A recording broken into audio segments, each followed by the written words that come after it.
Hello दोस्तों।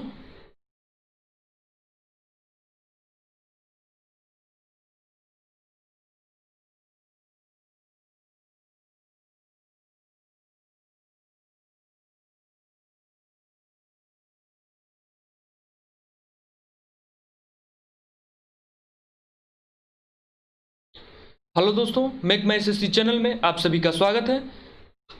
आज हम हिस्ट्री डिस्कस कर रहे हैं। हिस्ट्री में हम वैदिक काल डिस्कस कर रहे हैं। आज पार्ट 2 है। इससे पहले हमने 20 एसएससी के प्रीवियस ईयर क्वेश्चन डिस्कस किए हैं।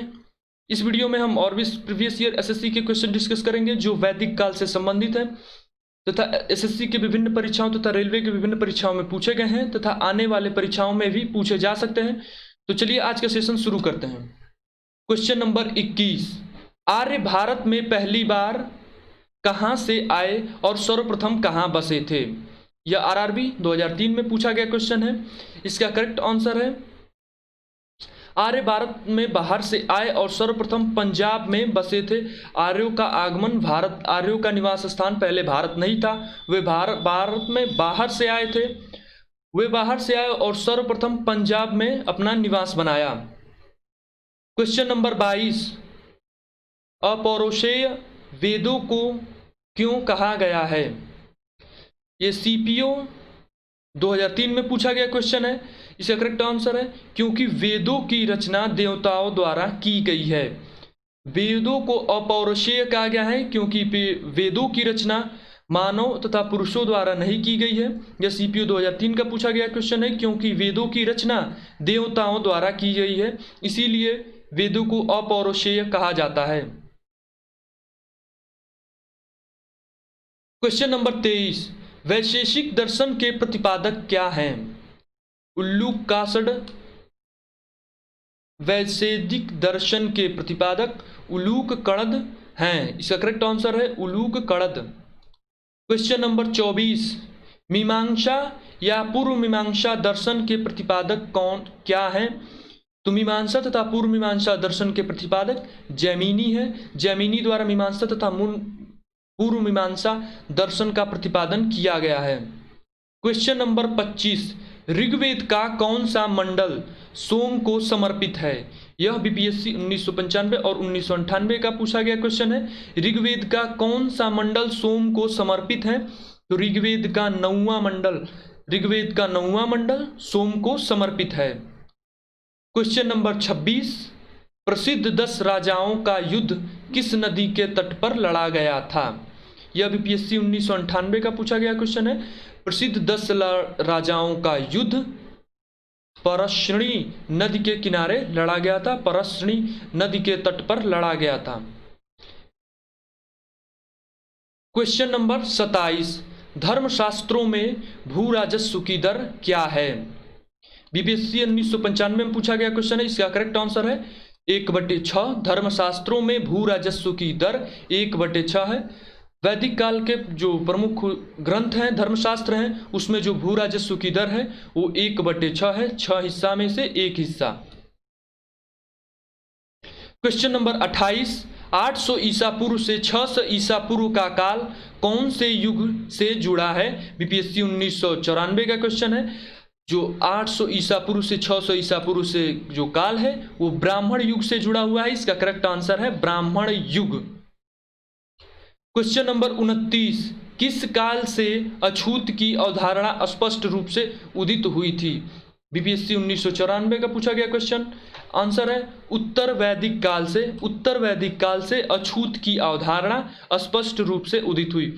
उत्तर वैदिक काल से पहले भी अछूतों की अवधारणा थी लेकिन इसका स्पष्ट रूप उदित नहीं हुआ था, अतः इसका करेक्ट आंसर है उत्तर वैदिक काल से अछूत की अवधारणा स्पष्ट रूप से उदित हुई। क्वेश्चन नंबर 30, एशिया माइनर स्थिर बोगाइजकोई का महत्व क्यों था? बीपीएससी 1994 तथा 1998 का पूछा गया क्वेश्चन। इसका करेक्ट आंसर है क्योंकि 4 देवताओं इंद्र, वरुण, मित्र, नासत्य का उल्लेख मिलता है। एशिया माइनर का स्थित बुजगाई का महत्व इसलिए है क्योंकि उसमें 4 देवताओं का उल्लेख मिलता है। उसमें प्रथम देवता इंद्र, दूसरे वरुण, तीसरे मित्र और चौथे नासत्य। क्वेश्चन नंबर 31, गायत्री मंत्र का उल्लेख किस पुस्तक में किया गया है? इसका करेक्ट आंसर है ऋग्वेद। यह एसएससी के लगभग सभी परीक्षाओं में पूछा गया क्वेश्चन है।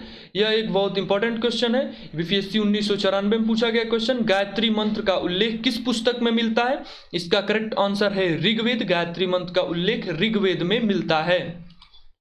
क्वेश्चन नंबर 32, यदर्शन ने किससे प्रचारित किया था? इसमें थोड़ा टाइपिंग एरर है। यदर्शन ने किसने प्रचारित किया था?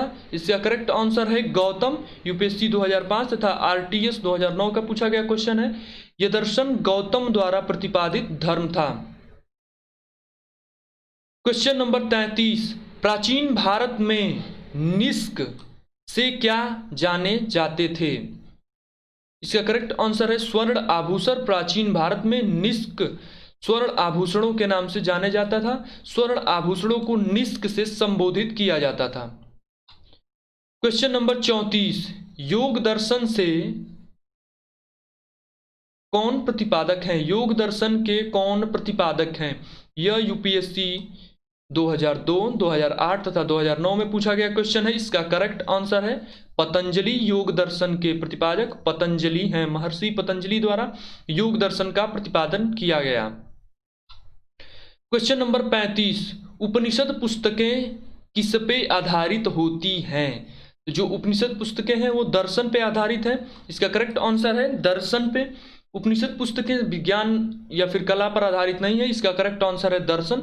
उपनिषद पुस्तकें दर्शन पर आधारित हैं।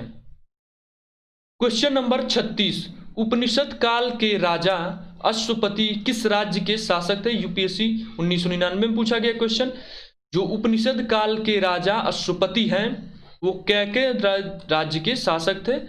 कैकेय साम्राज्य के शासक अश्वपति थे जो उपनिषद काल के हैं। क्वेश्चन नंबर 37, आध्यात्म ज्ञान के विषय में नचिकेता और यम का संवाद किस उपनिषद से प्राप्त होता है? यूपीएससी 1999 तथा 1997 में पूछा गया क्वेश्चन है। नचिकेता और यम का संवाद कठोपनिषद में मिलता है। यह एसएससी के कई परीक्षाओं में पूछा गया है। यह एक इंपॉर्टेंट क्वेश्चन है। नचिकेता और यम का संवाद कठोपनिषद से प्राप्त होता है। क्वेश्चन नंबर 38, वैदिक काल में काबुल नदी का स्थान कहाँ निर्धारित होना चाहिए? यूपीएससी 1999 का पूछा गया क्वेश्चन। इसका करेक्ट आंसर है वैदिक काल में काबुल नदी का स्थान निर्धारित अफगानिस्तान से होता है, क्योंकि काबुल नदी अफगानिस्तान में निर्धारित होती है। क्वेश्चन नंबर 39, कपिल मुनि द्वारा प्रतिपादित दार्शनिक प्रणाली कौन सी है? यूपीएससी 1998 का पूछा गया क्वेश्चन। इसका करेक्ट आंसर है सांख्य दर्शन। कपिल मुनि द्वारा प्रतिपादित दार्शनिक प्रणाली सांख्य दर्शन कहलाती है।